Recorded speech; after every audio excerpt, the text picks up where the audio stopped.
देवी चंद्रघंटा ही देवी महादेवीचे तिसरे रूप, ज्यांची नवरात्रीच्या तिसऱ्या दिवशी पूजा केली जाणार आहे. शिवपुराणानुसार अनेक वर्षांच्या तपश्चर्येनंतर देवी पार्वतीचे भगवान शंकराशी विवाह झाला. विवाहाच्या दिवशी जेव्हा भगवान शंकर त्यांच्या घरी अपरंपरागत रूपात आले, तेव्हा देवी पार्वतीच्या आई वडिलांसमोर ते दृश्य पाहून सर्व पाहुणे मंडळी घाबरून गेले. हे सर्व सावरण्यासाठी देवीने चंद्रघंटेचे रूप घेतले, जे भगवान शंकराच्या रूपापेक्षा भयानक रूप होते आणि भगवान शंकराला सौम्य आणि आकर्षक रूप धारण करायला मनवले.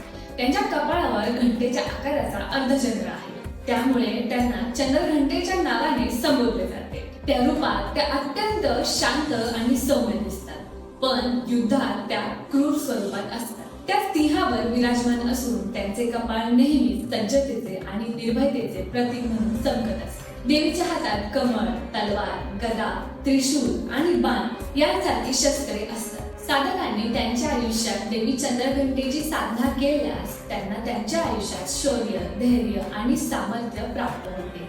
अशाच नवनवीन माहितीसाठी लाईक करा, शेअर करा, सबस्क्राईब करा आणि पाहायला विसरू नका एच24 महाराष्ट्र.